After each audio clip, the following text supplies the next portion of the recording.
تقدیم به بچه‌های خوب ایران و فارسی زبانان جهان.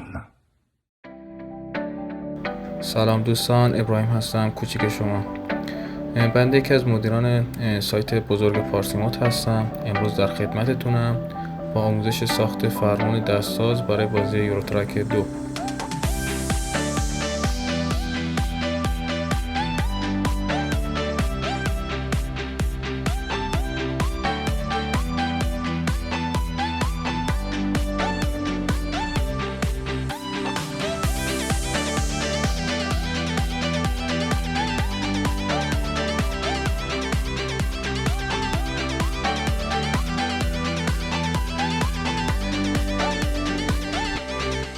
از اونجا که خیلی این بازی رو دوست دارم و نزدیک به 8 ساله دارم این بازی رو با کیبورد بازی میکنم، اخیراً به خودم گفتم چرا یکم بازی رو پرهیجانش نکنم.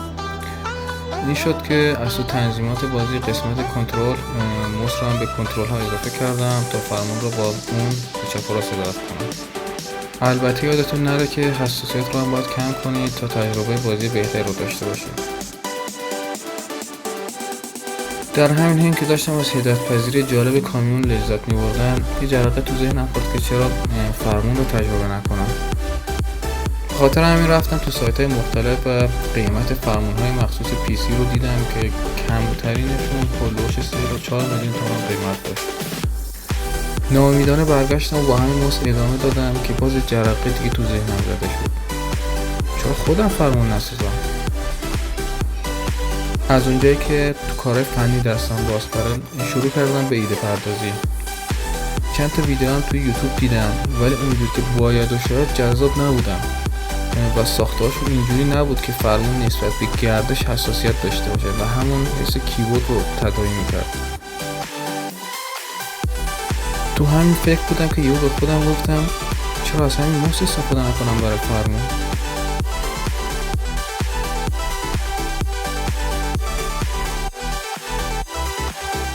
همونطور که میبینید با حرکت یک شی زیر موس باعث حرکت علامت موس و در نتیجه حرکت جهت فرمون میشه. ایده کاملش اومد تو ذهنم که دیگه چجور باید اینو بسازمش. دور و اطرافم رو نگاه کردم، هر چیزی که دیدم به درد میخوره رو جمع کردم آوردم نزدیک.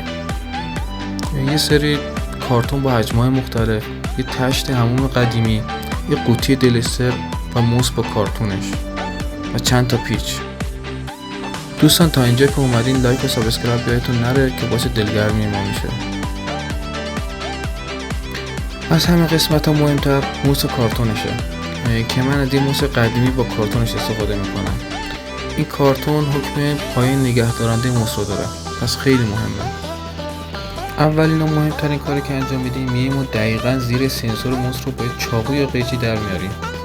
حواستون باشه دقیقاً همونجا رو در بیاریم و زیاد چپ و راست نریم. اگه اطراف سوراخ رو با چسب 5 سانتی تقویت کنید که بهتره. مکانیسم من هم به این صورت که این قوطی قرار روی سنسور بچرخه و باعث حرکت اون بشه که در نهایت فرمون بچرخه. توی تست من این موس به این قوطی حساسیت نشون داد و جابجا شد. اگه موستون حساسیت نشون نداد میتونید با پارچه یا دستمال بازی دور قوطی رو بپوشونید. 2 تا سوراخ روی در قوطی ایجاد میکنید و همچنین 2 تا سوراخ روی مرکز فرمونمون و یا هر چیز گردی که میتونه جای یک فرمون باشه. بعد این دو رو با پیچ به هم متصل میکنیم.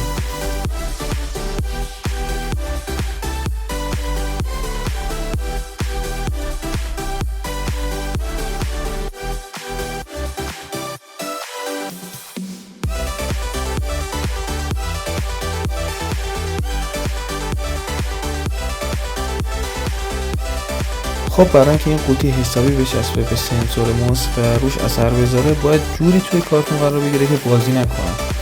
از کارتون‌های دیگه برای این کار استفاده می‌کنیم. اگه کارتونی که دارین جای نگهداری قسمت گردن قوطی رو نداره، حتما با استفاده از یک کارتون دیگه براش نگهدارنده بسازین و با چسب کارتون اصلی متصل کنین.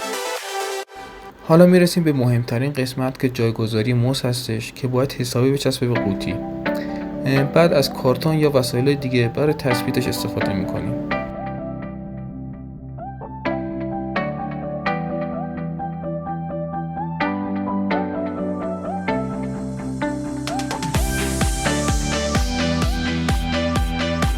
دوستان عزیز، لایک و سابسکرایب یادتون نره.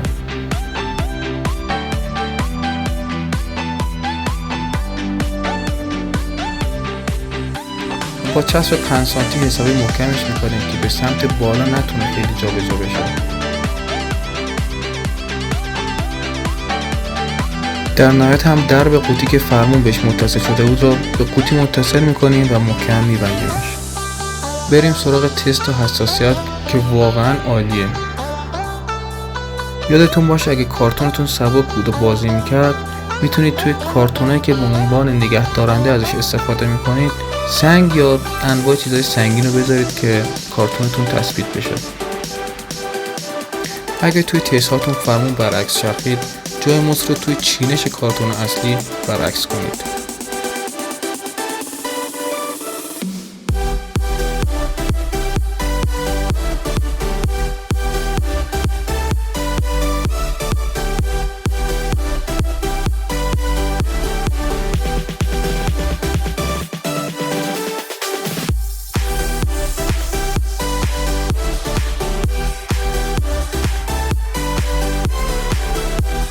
سایت پارسیمود از بزرگترین سایت‌های مد ایرانه که روزانه آپدیت میشه و میتونید انواع مدهای یوروترک 2، آمریکن ترک و فارمر 2019 و 22 رو با لینک مستقیم دانلود کنید. حتما سر بزنید، اشتراک تهیه کنید و از خدمات درجه 1 لذت ببرید.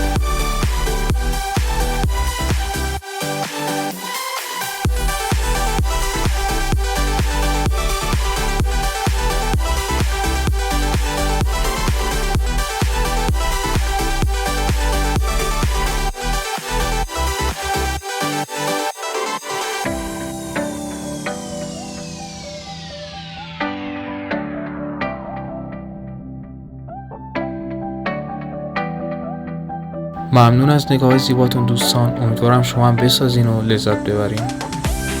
تا درودی دیگر، بدرود.